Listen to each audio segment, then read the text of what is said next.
नमस्कार। स्नातक द्वितीय वर्ष के पाठ्यक्रम के अंतर्गत आज हम जयशंकर प्रसाद के नाटकों के विशेषताओं के बारे में चर्चा करेंगे। जयशंकर प्रसाद जी ने हिंदी नाटक के क्षेत्र में उस समय प्रवेश किया जब भारतेंदु की प्रतिभा किरण प्रकाश का संदेश देकर असमय में ही विलीन हो गई। भारतेंदु और प्रसाद के बीच के युग में प्रायः अनुवाद ही अधिक हुआ। मौलिक नाटक बहुत कम लिखे गए और जो लिखे भी गए उनमें कला का उत्कृष्ट रूप प्राप्त नहीं होता।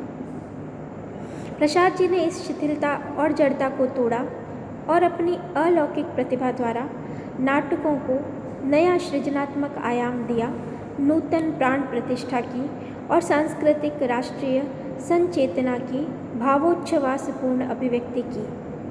उन्होंने ऐतिहासिक घटनाओं और चरित्रों पर आधारित 1 दर्जन से भी अधिक नाटक लिखे हैं जो कालक्रमानुसार इस प्रकार हैं: सज्जन 1911, कल्याणी परिणय 1912, करुणालय 1913, प्रायश्चित 1914, राज्यश्री 1915, विशाख 1921, अजातशत्रु 1922, कामना 1924, जन्मेजय का नागयज्ञ 1921, स्कंदगुप्त 1928, एक घूंट 1929, चंद्रगुप्त 1931, ध्रुव स्वामिनी 1933।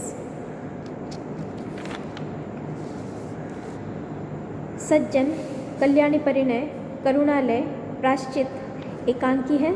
एक घूंट तथा कामना भी भावरूपक एकांकी है। उपर्युक्त नाटकों के आधार पर प्रसाद जी के नाटकों की सामान्य विशेषताएं निम्न प्रकार हैं। प्रथम, भारतीय संस्कृति और इतिहास के गौरव का आख्यान। प्रसाद जी के नाटकों की यह सर्वप्रमुख विशेषता और उपलब्धि है। प्रसाद जी ने नाटकों की रचना एक निश्चित लक्ष्य को सामने रखकर की। वह निश्चित लक्ष्य था भारतीय संस्कृति और इतिहास के गौरव की स्थापना करना। इस संबंध में विस्तृत विवेचन करते हुए डॉक्टर सत्येंद्र ने लिखा है, प्रसाद में भारतीय गौरव को प्रकट करने की प्रेरणा तो उतनी ही तीव्र है जितनी भारतेंदु काल में, वरन उससे भी कुछ अधिक तीव्र हो उठी है। किंतु दृष्टि अब वीरता मात्र प्रदर्शित करना नहीं, आगे आगे जैसे समय बढ़ता गया भारत में एक और प्रकार की मनोवृत्ति प्रबल होने लगी। वह थी सभ्यता की ललकार। अंग्रेजी पढ़े लिखे लोग अंग्रेजी के व्यवहारशीलता के बाह्याडंबर पर मुग्ध होकर, उनकी भाव प्रणाली से प्रभावित होकर सभ्यता और उसके आदर्शों को हेय समझने लगे। यह भीषण आत्मघात की तैयारी थी। यह वह युग था जिसमें अंग्रेजी पढ़ चुकने वाला व्यक्ति अपने को अधिकारियों के वर्ग का समझकर अपनी उस कठोर सत्ता का पृथक अस्तित्व सिद्ध करने के लिए तुम बोल सकते हुए भी तुम कहकर अपनी मातृभाषा का अपमान करता दिखता था। ऐसे अवसर पर महाराणा प्रताप की वीरता, कृष्ण अर्जुन युद्ध अथवा राजपूतों के साहस की कहानियाँ कोई अर्थ नहीं रख सकती थी। इस काल के भारतीय गौरव ने ठीक सामने खड़े होकर प्रश्न किया, तुम्हारी सभ्यता क्या है? ऐसी घातक और विषम परिस्थितियों में प्रसाद जी ने भारतीय संस्कृति की चेतना का शंखनाद किया। उन्होंने भारतीय इतिहास की कड़ियाँ मात्र नहीं जोड़ी, वरन उसमें अपने इस मंत्र से प्राण फूंक दिए, जगे हम लगे जगाने विश्व, लोक में फैला फिर आलोक। उन्होंने भारतीयों को अपनी सांस्कृतिक समृद्धि और गौरवशाली अतीत की याद दिलाई और विश्व गुरु स्वरूप की झांकी प्रस्तुत की। उन्होंने भारतीय इतिहास के उन गौरवपूर्ण अंशों को अपने ऐतिहासिक नाटकों के माध्यम से प्रस्तुत किया जो यह सिद्ध करते थे कि हमारा प्राचीन इतिहास सांस्कृतिक दृष्टि से अत्यंत समृद्ध रहा है। जब अपनी सभ्यता पर गर्व करने वाले अंग्रेजों की विश्व राजनीति में कोई हस्ती नहीं थी, भारत संसार का धर्म गुरु बना हुआ था। इस गौरवशाली अतीत के प्रसाद जी ने ऐसे सजीव चित्र प्रस्तुत किए जो भारतीयों की हीनता की भावना दूर कर उनमें आत्मविश्वास एवं आत्मगौरव की भावना का संचरण करते हैं। उन्होंने स्वयं लिखा है कि इतिहास का अनुशीलन किसी भी जाति को अपना आदर्श संगठित करने के लिए अत्यंत लाभदायक होता है। क्योंकि हमारी गिरी दशा को उठाने के लिए हमारी जलवायु के अनुकूल जो हमारी अतीत सभ्यता है उससे बढ़कर उपयुक्त और कोई भी आदर्श होगा कि नहीं, इसमें पूर्ण संदेह है।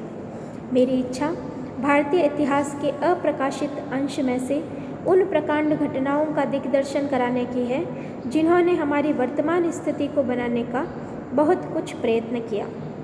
उपर्युक्त उद्धरण विशाल की भूमिका में लिखा गया। यही कारण है कि प्रसाद जी ने अपने नाटकों में ऐतिहासिक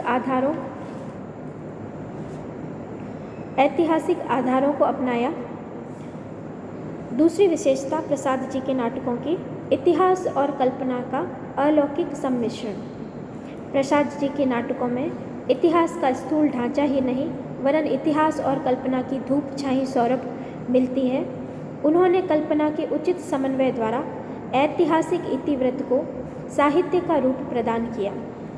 कल्पना का प्रयोग उनके द्वारा 3 प्रकार से हुआ। पहला तो इतिहास के भिन्न भिन्न सूत्रों को मिलाकर उन्हें संगठित रूप देने में, दूसरा बाह्य घटनाओं के अनुरूप ऐतिहासिक पात्रों की मानसिक दशाओं के चित्रण में, और तीसरा अनऐतिहासिक पात्रों की सृष्टि में। तीसरी विशेषता पात्र तथा चरित्र चित्रण।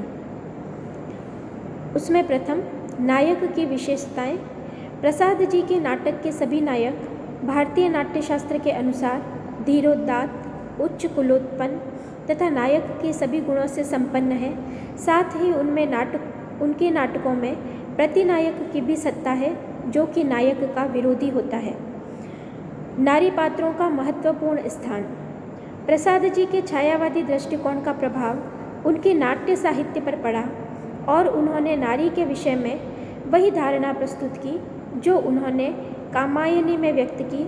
नारी तुम केवल श्रद्धा हो, विश्वास रजत नपत तल में, पीयूष स्रोत सी बहा करो जीवन के सुंदर समतल में।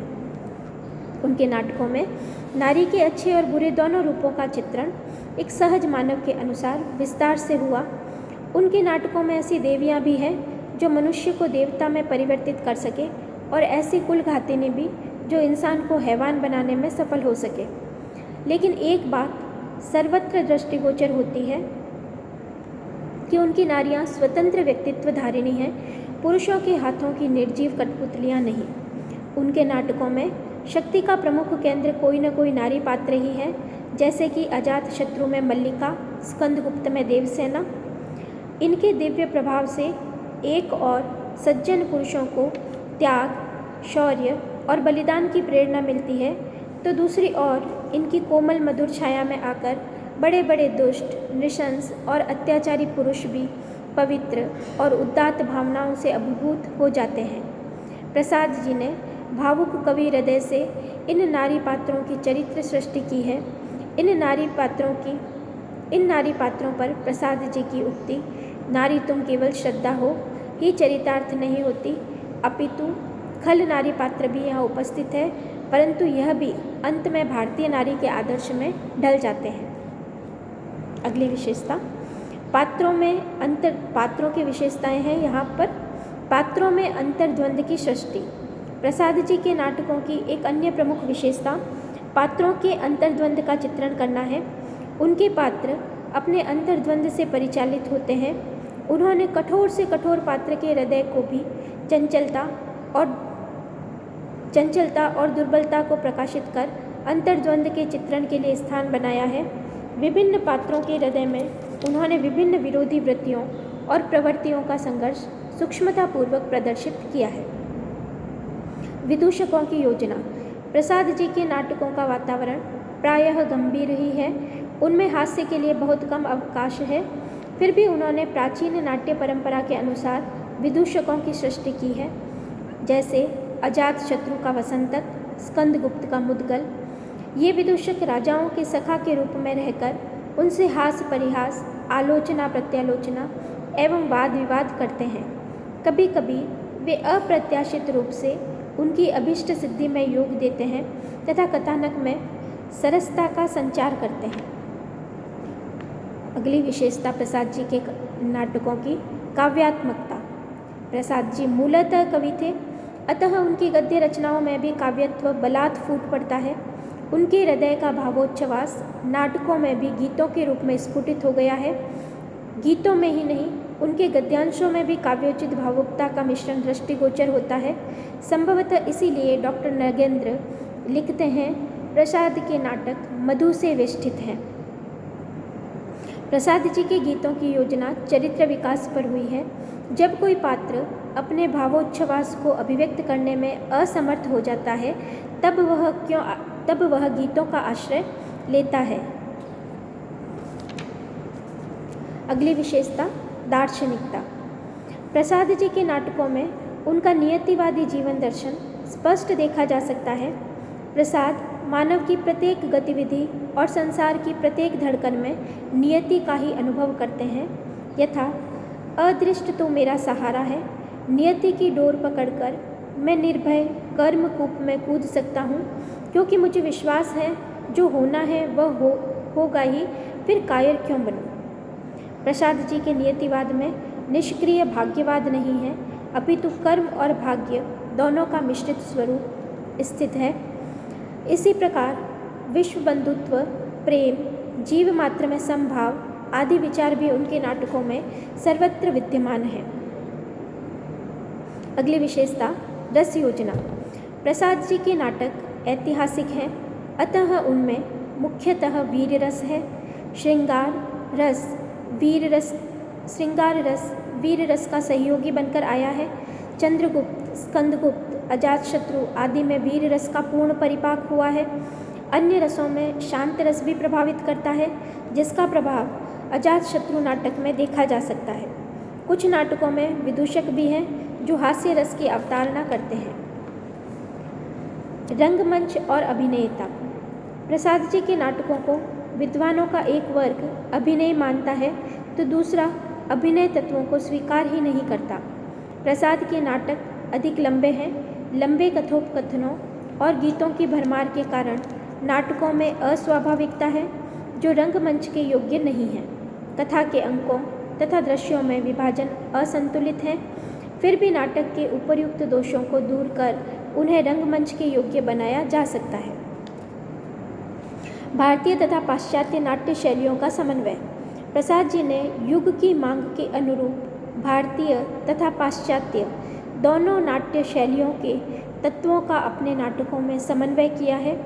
भारतीय नाटकों में जहाँ रस को प्रमुखता दी जाती है, वहीं पाश्चात्य नाटक में द्वंद्व को। प्रसाद जी ने इन दोनों तत्वों को अपनाया। अपने समन्वयात्मक दृष्टिकोण के कारण प्रसाद जी ने भारतीय तथा पाश्चात्य नाटकों के अनेक नियमों का उल्लंघन भी किया है। भारतीय प्रणाली के विरुद्ध उन्होंने मंच पर हत्यावध के दृश्यों का आयोजन किया है तथा भरतवाक्य, पंचसंधि, सुखांत आदि का निर्वाह नहीं किया है। दूसरी तरफ संकलन त्रय की उपेक्षा कर पाश्चात्य नियमों का उल्लंघन किया तो कहीं कहीं दोनों नियमों से उठकर स्वतंत्र दृष्टिकोण का परिचय भी दिया। प्रसाद के नाटक न तो सुखांत है न ही दुखांत, वरन प्रसादांत है। संस्कृत नाटकों में फलागम की अवस्था को निश्चित बनाने के लिए उन्हें सुखांत बनाया जाता था, किंतु प्रसाद के नाटकों का अंत सदैव फलागम के अनुरूप ही नहीं होता। वे सुखांत तो होते हैं, परंतु नायक उस फल की प्राप्ति नहीं कर पाता जिसके लिए नाटककार प्रारंभ में ही संकेत कर देता है। ऐसा लगता है कि नाटक का लक्ष्य कुछ और था और राह भटककर कहीं अन्यत्र पहुंच गया। वह अंत तक प्रकृति का अनुचर और नियति का दास बना रहता है। प्रसाद के नाटकों का अंत वैराग्यपूर्ण, मानव प्रेम और शांति से संबंधित होता है। अतः प्रसाद जी के नाटक प्रसादांत है। नाटकों की भाषा। प्रसाद जी के नाटकों की भाषा संस्कृत तत्सम शब्दों से युक्त, काव्यमय और भाव प्रवाह के योग्य है। परिस्थिति तथा पात्र के मनोभावों के अनुकूल उनमें सरलता, सरसता और संस्कृत निष्ठता है। नाटकों का उद्देश्य। प्रसाद जी ने आर्य तथा बौद्ध दर्शनों का गंभीर अनुशीलन किया था तथा उन्होंने अपने इस अध्ययन के आधार पर अपना एक स्वतंत्र दृष्टिकोण विकसित किया, जिससे उनकी रचनाएं महज पाठ्य न होकर के स्वयं में महत्व संदेश धारण करने वाली बन पड़ी है। उन्होंने अपनी विचारधारा में लोकमंगल और विश्व भावना को सर्वोपरि महत्व दिया और अजातशत्रु में भी उन्होंने प्रेम, त्याग, बलिदान, वैश्विक शांति, तटस्थता आदि का संदेश दिया। इस प्रकार हम देखते हैं कि इन सभी विशेषताओं के कारण प्रसाद जी के नाटक हिंदी ही नहीं वरन विश्व साहित्य की अमूल्य निधि बने हुए हैं। धन्यवाद।